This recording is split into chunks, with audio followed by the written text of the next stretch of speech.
नमस्कार दोस्तों, साल 1827 की बात है। जेम्स लुइस एक ब्रिटिश ईस्ट इंडिया कंपनी में भर्ती हुए सोल्जर एक दिन अपनी कंपनी के कारनामों से तंग होकर छुपके से आर्मी छोड़कर भाग जाते हैं। अंडरकवर रहने के लिए ये अपना नाम बदल डालते हैं और वो करने निकल पड़ते हैं जो इनका असली पैशन था, ट्रैवलिंग। 2 साल तक इंडियन सब कॉन्टिनेंट में ट्रैवल करने के बाद साल 1829 में ये पंजाब के रीजन में पहुंचते हैं।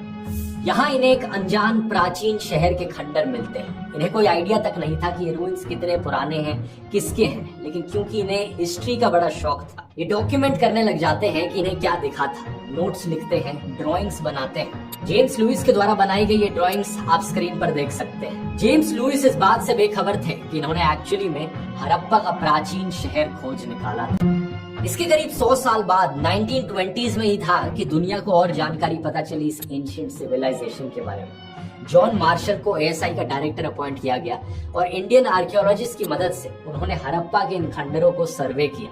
पता चला कि ये एक्चुअली में 5000 साल से ज्यादा पुराने हैं। इसी बीच इंडस नदी के किनारे एक और हिस्टोरिकल साइट की खोज हुई, जहाँ पर ढेरों इंसानों की हड्डियां पाई गई और इस जगह को नाम दिया गया मोहेंजोदारो, यानी the mound of the dead. धीरे धीरे और खुदाई करी गई तो और ऐसे खंडर मिले, बहुत सी और हिस्टोरिकल साइट्स मिले। पता चला कि इन जगहों में दफन हुआ एक ऐसी सिविलाइजेशन का सबूत है जिसके बारे में कोई कुछ नहीं जानता था। और क्योंकि ये खंडर इंडस नदी के किनारे पाए गए, सिविलाइजेशन को नाम दिया गया इंडस वैली सिविलाइजेशन। आज साल 2022 में हम बहुत सी बातें जानते हैं सिविलाइजेशन के बारे में, स्कूल की किताबों में पढ़ाया भी जाता है, लेकिन 2 चीजें अभी भी एक बहुत बड़ा रहस्य है। पहला, हड़प्पन लोगों की भाषा, जिस लैंग्वेज में लिखते थे, क्या मतलब है इन शब्दों का, कैसे इस राइटिंग को समझा जा सकता है। और दूसरा, इस महान सिविलाइजेशन का अंत कैसे हुआ, क्या हुआ इन लोगों के साथ। आइए जानने की कोशिश करते हैं आज के इस वीडियो में। एक ऐसा शहर जो कि हजारों साल पहले जमीन के नीचे दफन हो चुका है और अब पुरातात्विक खुदाई में एक के बाद एक काफी ऐतिहासिक जो तथ्य है सामने निकल कर आ रहे हैं। In this civilization, we try to understand the Indus Valley civilization which existed 4,000 years ago.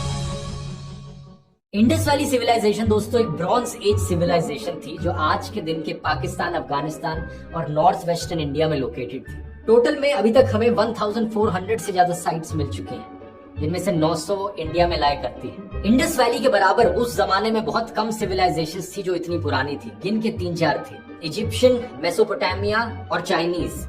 इन चारों में से चाइनीज सबसे रीसेंट थी, तो सबसे पुरानी सिविलाइजेशंस में इंडस वैली, इजिप्शियन और मेसोपोटामिया को ही गिना जाता है। कॉमनली माना जाता है कि मेसोपोटामिया ओल्डेस्ट सिविलाइजेशन है इंसानों की, लेकिन साल 2016 में आईआईटी खड़गपुर और एएसआई ने स्टडी करी थी, आर्कियोलॉजिकल डेटिंग टेक्निक्स का इस्तेमाल किया था, जिसके बाद उन्होंने कहा कि एक्चुअली में इंडस वैली 8000 साल पुरानी हो सकती है।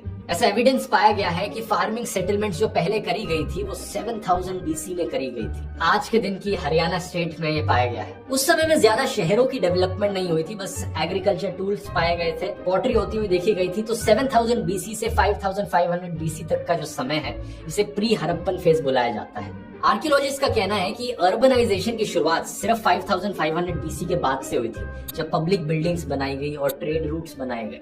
2600 बीसी तक इनकी सभ्यता इतनी एडवांस हो चुकी थी कि इनके शहरों में मल्टी स्टोरीड घर बने हुए थे ईंटों के। जिन ईंटों का इस्तेमाल करके घर बनाते थे, उनकी स्टैंडर्डाइज्ड मेजरमेंट होती थी, एक ही साइज की ईंटें होती थी। हर घर के अंदर टॉयलेट होता था, नहाने की जगह होती थी, ड्रेनेज सिस्टम होता था जहाँ से ड्रेन बाहर निकल सके, सड़कों पर ढंग की नालियां होती थी, पैदल चलने की जगह साइड में पेड़ लगाए जाते थे, पब्लिक कुएं होते थे जहाँ से हर कोई पानी पी सके, डस्टबिन्स बनाए जाते थे जहाँ पर लोग कूड़ा फेंक सके। अर्बन प्लानिंग के मामले में इनके शहर शायद आज के किसी भी इंडियन शहर से बेहतर होते थे, लेकिन फिर भी हम इनके बारे में और गहराई से समझ नहीं सकते क्योंकि हम इनकी लैंग्वेज नहीं जानते। ये देखिए, ऐसे 4000 से ज्यादा आर्टिफैक्ट्स पाए गए हैं, stone slabs, tablets, copper plates जिन पे इनकी भाषा लिखी हुई है। कोई हड़प्पा में पाया गया तो कोई मोहेंजोदारो में, तो कोई और हिस्टोरिकल साइट पर। इस पे लिखी गई इंस्क्रिप्शंस को हम इंडस स्क्रिप्ट कहते हैं। 1920 से लेकर आज तक 100 से ज्यादा अटेम्प्ट किए जा चुके हैं इनकी भाषा समझने के, लेकिन अभी तक हम नहीं समझ पाए कि इन सिंबल्स का मतलब क्या है। अब दोस्तों, क्योंकि इतने सारे अटेम्प्ट्स किए गए हैं इस इंडस स्क्रिप्ट को समझने के और इतने सारे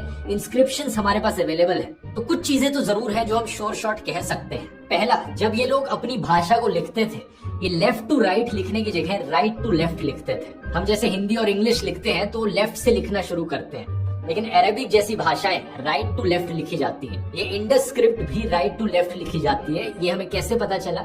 अगर आप इस स्टोन स्लैब की इमेज देखोगे, लेफ्ट में आप सिंबल्स देख रहे हो, वो थोड़े और क्रैम्प्ड हो गए हैं। ये चीज आपने स्कूल में भी देखी होगी कि जब आप लिखने चलते हो और देखते हो कि पेज में ज्यादा जगह नहीं बची, तो छोटा छोटा करके लिखने लग जाते हो, शब्दों को और पिचका पिचका कर लिखने लग जाते हो। यही चीज हमने इस इंस्क्रिप्शन पे देखी।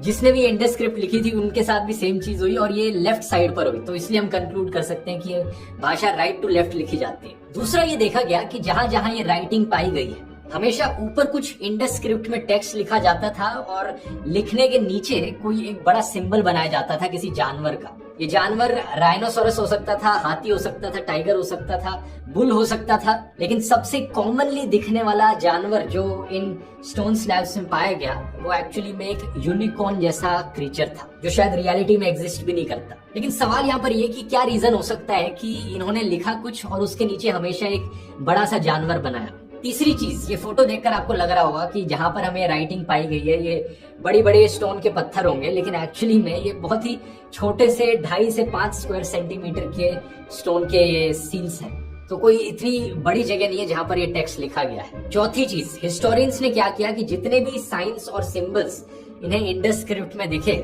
उन सबको आइडेंटिफाई किया, कलेक्ट कर लिया और टोटल में देखा गया कि 400 साइंस है इनकी स्क्रिप्ट में। अब इंग्लिश लैंग्वेज में 26 अल्फाबेट्स होते हैं, लेकिन इनकी इंडस स्क्रिप्ट में 400 से ज्यादा साइंस है। कुछ सिंबल्स ये स्टिक फिगर्स जैसे लगते हैं, कुछ मछलियां दिखती हैं, कभी टर्टल्स, कभी क्रैब्स, कभी इंसेक्ट्स, कभी चिड़िया। लेकिन क्योंकि इतने ज्यादा नंबर ऑफ सिंबल्स है स्क्रिप्ट में, तो हिस्टोरियंस का कहना है कि ये इंडस स्क्रिप्ट एक्चुअली में एक लोगो सिलेबिक स्क्रिप्ट थी।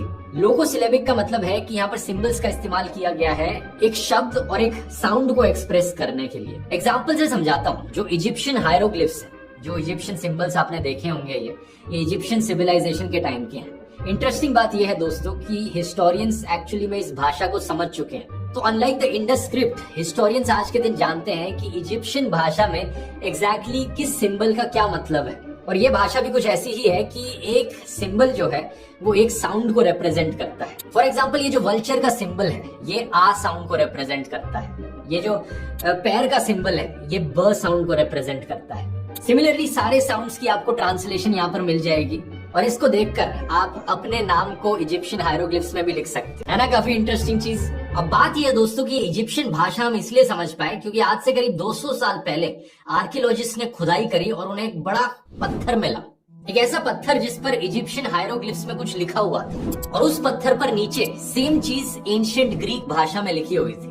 और ग्रीक हम ऑलरेडी बोलना जानते थे, तो एक तरीके से पत्थर गूगल ट्रांसलेट की तरह हो गया, एक बड़ा प्राचीन गूगल ट्रांसलेट। एक भाषा जो हम जानते थे और एक भाषा जो हम नहीं जानते थे वो इसके जरिए सीख पाए।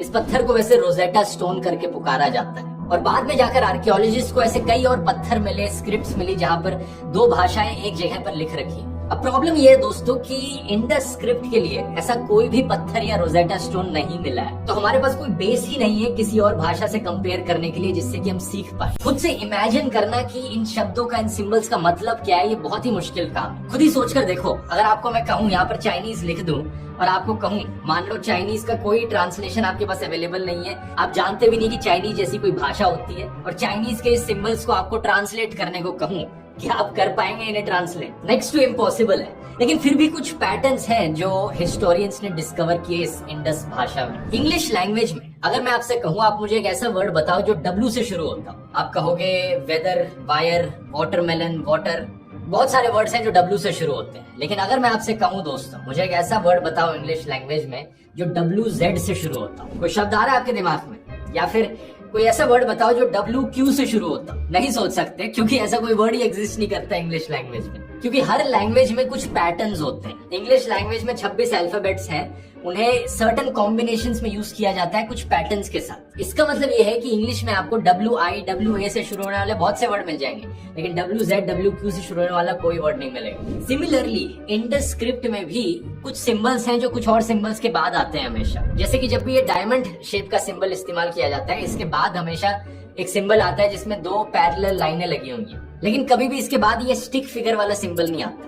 सबसे ज्यादा यूज किया जाने वाला सिंबल है ये जार शेप्ड सिंबल जो है। और इंटरेस्टिंगली ये देखा गया है कि ये सिंबल हमेशा इंडस की भाषा में हमेशा टेक्स्ट के एंड में इस्तेमाल किया जा रहा है। तो हो सकता है ये इनका कोई फुल स्टॉप हो या पूर्ण विराम हो। एक खास डिस्कवरी अब ये हुई दोस्तों कि मेसोपोटामिया में भी इंडस की स्क्रिप्ट पाई गई कुछ पत्थरों पर लिखी हुई। मेसोपोटामिया की जो हिस्टोरिकल साइट्स हैं वो आज के दिन के इराक और ईरान के एरियाज में। हम ये जानते हैं कि वहां पर कोई और भाषा बोली जाती थी, लेकिन वहां पर भी अगर हमें इंडस की स्क्रिप्ट देखने को मिल रही है पत्थरों पर, इसका मतलब ये है पहली चीज तो कि इन दोनों एंशिएंट सिविलाइजेशंस के बीच में ट्रेडिंग चलती थी, लोग इधर उधर आते जाते रहते थे। दूसरी चीज ये है कि हम जानते हैं इन दोनों जगहों पर अलग अलग भाषाएं बोली जाती थी क्योंकि अलग अलग स्क्रिप्ट्स लिखी हुई पाई गई है। लेकिन तीसरी और सबसे इंटरेस्टिंग चीज ये है कि जो इंडस स्क्रिप्ट मेसोपोटामिया में पाई गई, जो हमने पैटर्न इंडस स्क्रिप्ट में देखा था कि ये जार वाला सिंबल एंड में आता है हमेशा, लेकिन मेसोपोटामिया में जो मिला वहां पर देखा कि ये जार वाला सिंबल 2 बार लगा रखा है एक के बाद एक, लेकिन किसी भी इंडस वैली की साइट पे इस सिंबल को 2 बार नहीं इस्तेमाल किया गया। क्या मिस्ट्री है ये?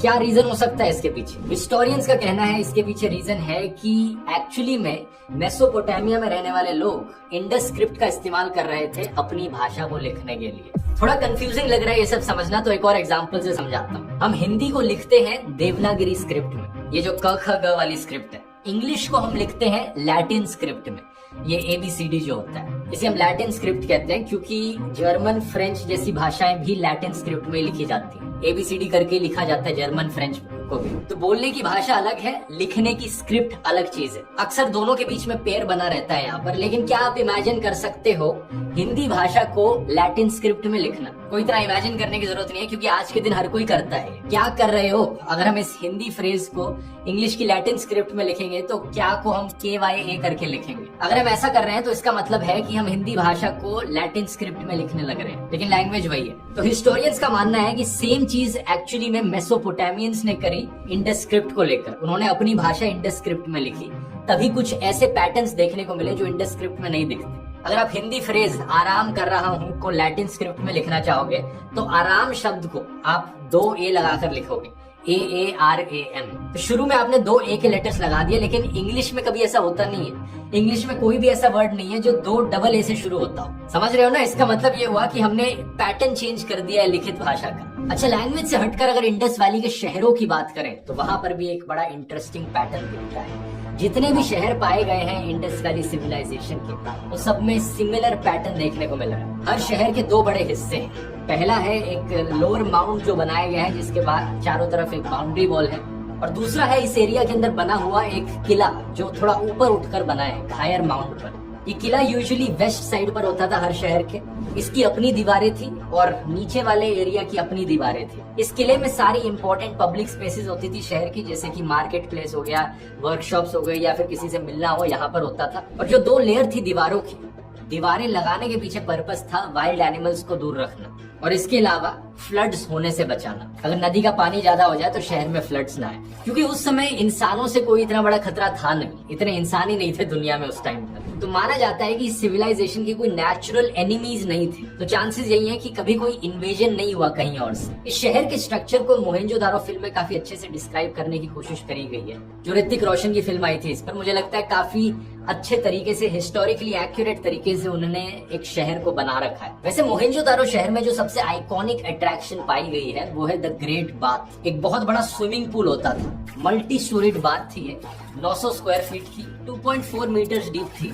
इसे जली हुई ईंटों से बनाया गया था और वाटर प्रूफ किया गया था नेचुरल तार का इस्तेमाल करके। इसमें एक ड्रेनेज होल भी पाया गया और साथ में एक कुआं भी पाया गया, जिससे ये पता चलता है कि हमेशा इस स्विमिंग पूल में फ्रेश वाटर इस्तेमाल किया जाता था। और क्योंकि बाकी शहरों में देखा गया कि साफ सफाई कितनी होती थी, ड्रेनेज सिस्टम्स कितने अच्छे होते थे, इसलिए माना जाता है कि मोहेंजोदारो शायद से इंडस वैली सिविलाइजेशन का कैपिटल शहर था। एक बहुत बड़ा डिफरेंस यहाँ पर मेसोपोटामिया और इजिप्शियन सिविलाइजेशन से इंडस वैली सिविलाइजेशन में अभी तक कोई भी बड़ा मंदिर, मस्जिद या कोई भी रिलीजियस साइट नहीं पाई गई है। ना ही कोई बड़ा महल मिला या कोई रॉयल टूम मिला। इसका मतलब है अभी तक कोई भी एविडेंस नहीं मिला कि सिविलाइजेशन में कोई मोनार्क हुआ करता था, कोई प्रीस्ट हुआ करता था, पंडित, पुजारी, कोई आर्मी, कोई वॉरफेयर, कोई इस चीज का एविडेंस नहीं। और ये बड़ी हैरान कर देने वाली बात है हिस्टोरियंस के लिए, क्योंकि बाकी ब्रॉन्ज एज सिविलाइजेशंस में रिलीजन बहुत ही कॉमन चीज थी। ऐसा लगता है मानो हड़प्पन सिविलाइजेशन में लोग बड़े एडवांस थे, खुशी से पीसफुली रहते थे बिना किसी बड़ी सोशल हायरार्की के। लेकिन ये चीज एक्चुअली में एक चर्चा का विषय है। हिस्टोरियंस एक दूसरे से डिसएग्री करते हैं। और अब आते हैं हम एक और सबसे बड़ी अनसॉल्व्ड मिस्ट्री पर। इंडस वैली सिविलाइजेशन एक्चुअली में खत्म कैसे हुई? आर्कियोलॉजिकल रिकॉर्ड्स हमें बताते हैं कि 1900 बीसी और 1300 बीसी के बीच में अचानक से रैपिड डिक्लाइन देखने को मिला इस सिविलाइजेशन में। इस समय के बाद से शहरों की प्लानिंग बिल्कुल खत्म हो गई। सड़कों पर सीवर्स और ड्रेनेज को मेंटेन नहीं किया जा रहा और जो ग्रेट बात था उसमें कूड़ा भरने लग चुका था। मेसोपोटामिया से ट्रेड लिंक्स टूट चुके थे। 1800 बीसी तक ज्यादातर शहरों को खाली कर दिया गया था। लोग ना तो सेम राइटिंग सिस्टम का इस्तेमाल करते थे, ना ही स्टैंडर्डाइज्ड वेट्स और बिल्डिंग रेशियोज का। कोई नहीं जानता कि एक्चुअली में यहाँ पर हुआ क्या था। कुछ थ्योरीज बताई जाती हैं, लेकिन जैसे कि एक थ्योरी है कि जिस नदी के आधार पर ये सिविलाइजेशन टिकी हुई थी वो नदी सूखने लग गई। कहा जाता है कि ये नदी सरस्वती नदी हो सकती है। इस थ्योरी के अनुसार कई रीजंस हो सकते हैं कि नदी क्यों सूखी। एक टेक्टोनिक प्लेट्स में शिफ्ट आया होगा, टाइम के साथ साथ वैसे ही नदी ने अपना कोर्स बदल लिया होगा, ये भी होता है। अगर ये थ्योरी सच है तो अज्यूम किया जाता है कि इंडस वैली के लोग ईस्ट की तरफ चले गए और गंगा नदी के पास आकर बस गए। दूसरी थ्योरी है डिफॉरेस्टेशन की।